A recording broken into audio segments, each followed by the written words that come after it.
This is Rikki Soumpholphakdy here for The Ring. I'm here with undefeated lightweight phenom, Abdullah Mason.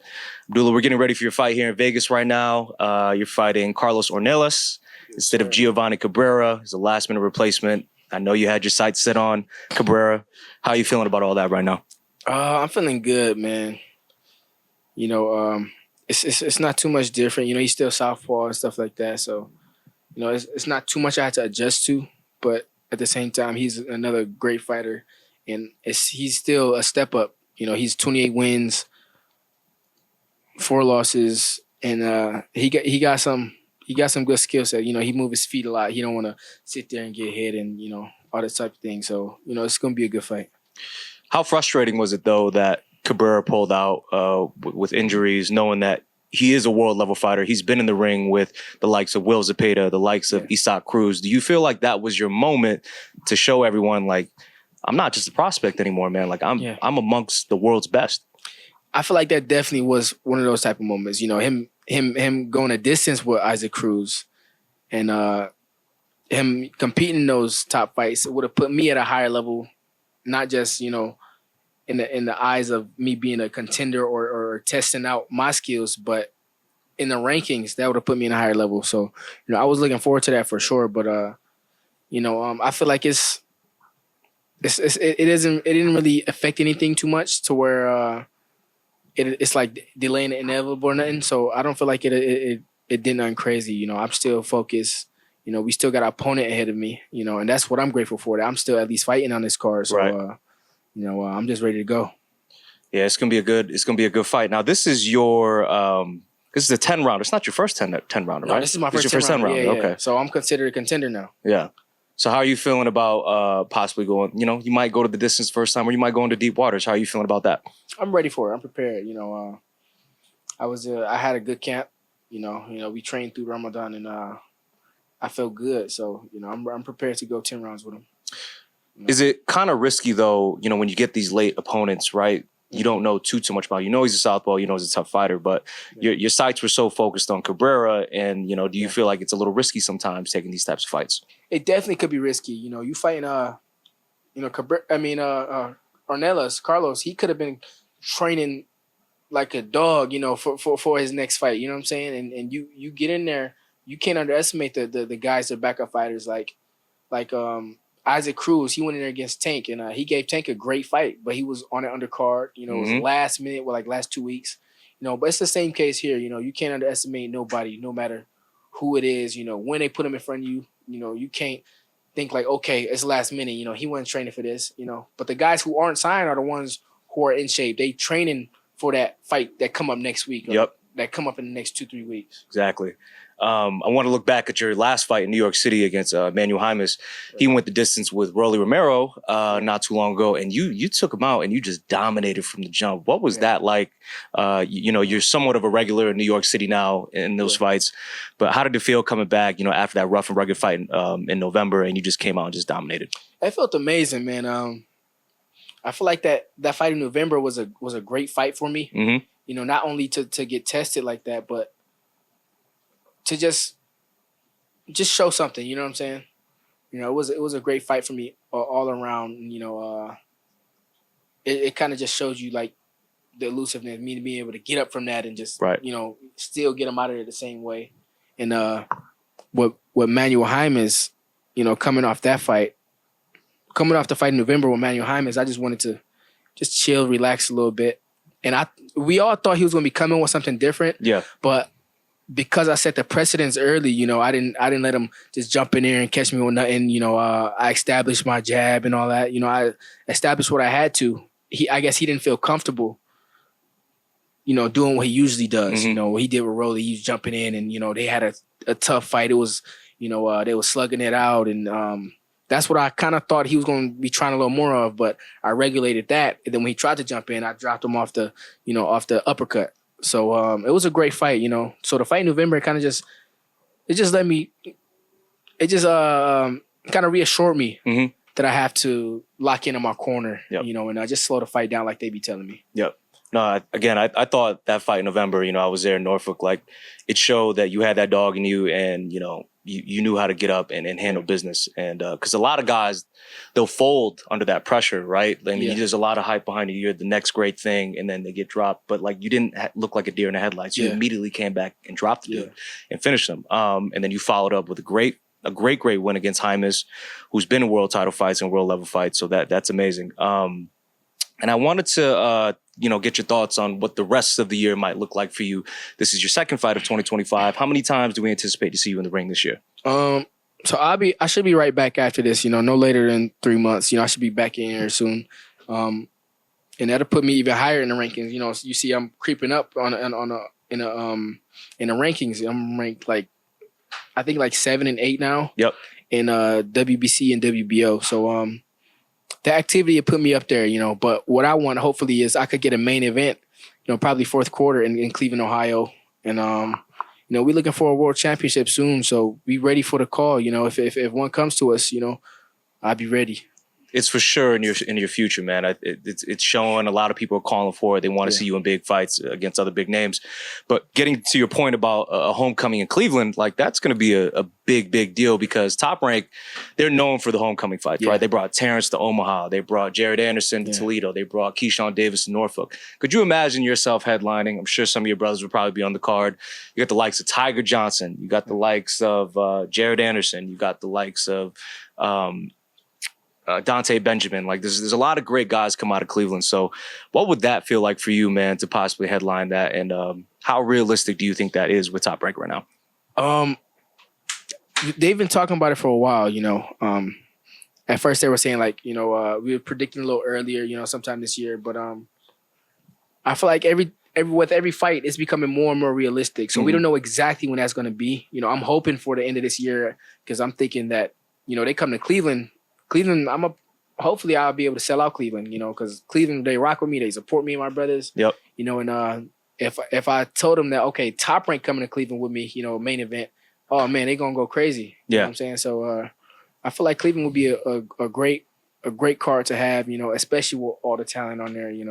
It's a lot of Cleveland fighters who aren't signed, or a lot of Ohio fighters as well who aren't signed. And my brothers are among those fighters. So it'd be great to have them on the card, with a lot of Cleveland. And just show people, how Ohio, we still there. We a fighting state. Yeah, you guys got a lot of athletes, man. You got great fighters. You got great football players. Yeah. It'd be a hell of a show. I want to kind of go across the boxing landscape, right? There was the fake Andy Cruz account was talking junk about you on Twitter. Did you think it was real? I thought it was fake. It's not a real account. It's not a real account. No, it's not a real account. So what does that mean? So somebody who's impersonating Andy Cruz. Correct. So that person. Who said it, he said, I sent him a contract, I'll fight him. That's not the real. Because we okay, what do you mean you sent us a contract? So I thought you knew that was a fake account. Yeah, no, I didn't know that was a fake account. Yeah. I mean, that's crazy. I mean, that's how crazy boxing is. That kind of just tells you how crazy boxing is. You don't even get the fighters talking trash. Right. You get people impersonating the fighters that's not even on that type stuff. He wasn't talking stuff. But you get fans that are starting to impersonate the fighters that want to say, okay, I'll call him out. Yeah, it's crazy thing, I'm prepared to fight anybody. Yeah. But that's a crazy yeah. But what were your initial thoughts? Okay, Andy Cruz is obviously one hell of a fighter. He's a decorated amateur, gold medalist. He's known for beating Keyshawn Davis multiple times in the amateurs. But what are your thoughts on him? And if that's a fight that might interest you some point down the line? Yeah, Andy Cruz could fight for sure. I feel like he hasn't really been too active. Mm-hmm. So he definitely got to get it rolling. He coming off an Olympic gold medal. It's a lot you could do with an Olympic gold medal. A lot of Olympic gold medalists, they went out there and they did great in the pros. So I feel like he just got to do the same thing. That's one thing about him right now in a position like, say, Keyshawn said that he has no problem fighting him, but Andy has to prove himself. He has to do his thing and get out there. I feel like that's where he's at. He got to kind of just get active and get in the mix a little bit. But he's a good fighter. Yeah, even though Andy had beaten Keyshawn and he's known for that, Keyshawn has a world title first, Right. and Right. he's in bigger fights, and he's rumored to be fighting Edwin De Los Santos this summer. So there's big fights for Keyshawn, and he's still finding his way. Moving across from that, I spoke to Emiliano Vargas last week. I know there's a lot of mutual respect between you two. You're both signed with Top Rank, around the same weight, 35, 40. I asked him because he had tweeted in November after the November fight that you guys would be a super fight one day on pay-per-view. What are your thoughts on Emiliano? I know you guys spend a lot of time together, being in the undercard locker rooms and stuff. I've kind of seen it a little bit. What are your thoughts on him and his family, and what do you think of a possible fight with him down the line? Man, him and his family, cool. I mean, that's something I can relate to. Him having, 3 brothers. I got my 5 brothers. And we've been in it together ever since I started boxing. So that's something I relate to. I definitely got respect to him. But it kind of just shows you my level of. I would say I think it's because of my level of skill set. Not too many people say anything about fighting me. Because it's a high risk. Yep. And at this point in the career, it's a high risk. But for him to say that after I got dropped twice in my fight in November where I stopped the guy in the next round, it kind of just shows you where I am as a fighter. They needed that to know something, or to gain a confidence about themselves. Just like Manuel Jaimes, he said something in the tweet before our fight or in an interview, and he said like, I already had confidence in myself, but seeing that he got dropped, gave me more confidence, and that was when he accepted the fight. So you feel like Emmy got a little Bro, the back dog. Hey, bro, chill, bro. That's Just talking what it up. Yeah. No, you good, bro. You're just not gonna pick it up anyways. No, I'm not talking because of that. That's about, you know what I'm saying? That's my, Okay, yeah. Yeah, for sure. Well, we good. Okay, good. So you feel like Emiliano got a little more confidence seeing you get dropped, and now he's more inclined to be like, I want to fight him, Abdullah. For sure. I mean, that's exactly what that was. Nobody said anything about any type of fight. We know, as fighters, you in the same division. He got his people. I got my people. It's that would be a huge fight in the future. Yeah, for sure. But for him to come out and say that, okay, after that happened, it's only one of two things. He got the confidence based off of that, or he just wanted the feedback. Yeah. But I feel like that'd be a big fight in the future. I have respect for him, and I have respect for his family. They are cool people. No, it'd be a great show one day, because you guys obviously have the big family. He's got a big one too, and it's just clash of the brothers, the dads. Yeah. It's all the makings for a great fight. But I did want to ask, because I asked him this question as well. Like I said, you guys shared the undercard locker rooms a few times. Did you ever feel like you were sizing each other up at one point? Like, that's gonna be a fight that's gonna happen one day. Naturally, yeah, for sure.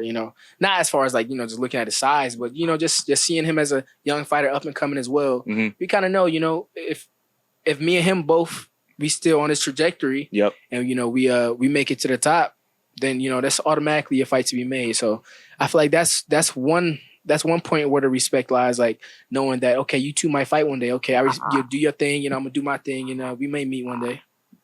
I think, again, that'll be a great fight to see. Other big fights out there that I want to get your thoughts on. There is the May 2nd fight in Times Square, the Fatal Fury card, with Ryan Garcia, Devin, Haney, and Teofimo Lopez, all in their respective fights. What are your thoughts on Ryan versus Rolly? Ryan versus Rolly, man. I feel like over the years, Ryan has gained a physical advantage. He's a lot bigger. You see off his last fight with Devin, he was stronger and sharper, and that'd be a reason to go with Ryan in that fight. Mm-hmm. But Rolly also hits hard. He's a hard hitter, and I've never shared the ring with either of the fighters, so they'd be a great fight that I want to tune into. So man, right now I'm kind of leaning towards Ryan, but it's boxing. Anything can happen. Anything can happen. Devin, he's fighting Jose Ramirez. Have you sparred Devin? I sparred Devin once. One time. Yeah, how did that once. Go? It was good. It was I was 16. I think I had just turned 16 at the time. Mm-hmm. And we came out to Vegas for some good work and stuff like that. And that particular night, I sparred the same day earlier in the morning time. And we were at, one of the coaches' houses that, that was in the gym with him that was helping training Devin. And he said, okay, Devin's sparring again. He's sparring later, because we were going to fly out the next day. So he said, Devin's sparring later, if y'all want to come by, y'all can watch. So we went through and we was chilling there for a while, and Devin and his team kind of like pacing around like, okay. And we ended up sitting in the back. Me and my brothers were sitting in the back like, okay, what's going on over here? Like why he pacing around? Like where the people at? And then come to find out, his guys didn't show up that he was going to spar. Got it. And we were sitting there, and the coach said that we was at his house eating. He looked at us like, what are we gonna do? Like, you know what I'm saying? So he was like, yeah, anybody want to get in there, give him some rounds? So me and my brother Amir, we gave him some good work. It was some good rounds, and that sparring particularly for me was my first time sparring. I think a world champion. Mm-hmm. I may have shared the ring with another champion before, but I don't think it was. I don't remember, but it was some great work, and that sparring kind of just showed me the tempo of kind of how it is in the pros a little bit, from the amateurs, and also like it kind of gave me the double down of what I already knew on my skill set. So it was some great sparring, some good work. Yeah, because you went pro like a year after that, right? I went pro like a year and a half after that. No, it was like a year and a half after that. Yeah, because I remember you were 18 when that first fight. It was the Michaela Mayer Hamadouche. I was 17 on that first fight. Right. Yep. That's when we met. Yep. Yeah, I had first turned 16, and when I was sparring Devin. Yep. And my first fight I was about to be 18 in a few months. And you felt like that was probably the moment you're like, all right, like this pro thing, I'm in it. I'm yeah. That, and when I did the full camp with Shakur, I was like, okay, I kind of get the tempo. You're like, I'm ready for sure. Okay. And then Teofimo, he's fighting Arnold Barboza. What do you think about that? Teofimo. I've actually shared a camp with Arnold Barboza. Yeah? Yeah, it was like 2 years ago.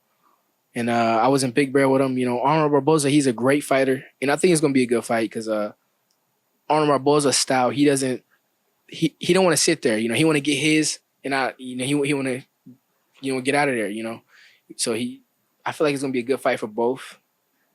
Teofimo and Arnold Barboza got to come with the A game. I feel like that's the fight I'm most interested in. Yeah. That night, just because of the fact that I shared the ring with Arnold Barboza. With that fight, there's a lot of bad blood. It's going to be really interesting to see. Teofimo, he's got his antics. Barboza made it very clear to me when I spoke to him. He does not like Teo, and he'll shake his hand and respect after the fight, but he's none of that, no hugging, none of that. It'll be that's what he said after the fight? He said after the fight, I'll shake his hand, but I'm not hugging him, none of that, none of that. He said no hug either. He's going to show respect for boundaries. That'd be about it. Yeah. But no, that's going to be a hell of a fight. That whole card, it's going to be a spectacle in Times Square. Man, if you had your choice though, if you were going to fight in a place like Times Square, which has never been done before, like, could you imagine who would you want in that situation if you could pick? Yeah. They try to get me to say so. No, sir. Look, I mean, when I get to number one, when I get to that top, the mandatory, I'll be, probably speaking some names here and there, but or guys who I really want to fight. I'll probably mention something. But right now, I'm just working my way up there. Like we said, it could be end of this year where I'm up there at that number one. Yep. It could be sometime next year, but hopefully this year, is the year. Yep. No, we're excited to see it. And my last question for you on the landscape of the sport and other possible fights. Turki Al-Shay's talked about making Teofimo Lopez against Jaron Ennis at some point. I know you're cool with Boots. You went to Philly to watch him fight. What are your thoughts on the potential Teofimo-Jaron Ennis fight? I think that's going to be a great fight because I feel like Teofimo would be a good style for Boots to fight. You know what I'm saying? I feel like that'll bring some, it'd be entertaining for me, watching two boxers fight each other. And I feel like Ennis got that one though. Yeah, a lot of people, when they talk about it, they're saying, "Oh, Boots is he's too big for Teo. He's gonna kill him." But it's a really good fight. No, it's a great fight. Yeah. They both got skills, and they both slick. Yeah. They both sharp. But I feel like Boots probably got it, But at the same time, Boots, what's he? they talking about the fight at welterweight. Yeah, it'd be at welterweight. Yeah. See, that's you don't know. Yeah, you don't know. Teo No. hasn't been to welterweight yet, and his power hasn't necessarily carried from 35 to 40. So it'll be interesting to see. I think skill for skill, if Teo shows up at his best day and Boots shows up at his best day, it's one hell of a fight. Oh no, for sure. Definitely. I mean, because when you get in there with another slick boxer, it makes you more competitive. Like, okay, I'm not gonna let him get the upper hand. So I feel like it's gonna be one of those fights where, Teofimo on a good night, he gonna try his best, not to let Boots get anything off, and Boots gonna do the same thing. But tuning into that fight, I'd be leaning towards Boots. Fair. I do have one more. I forgot. I have one more question.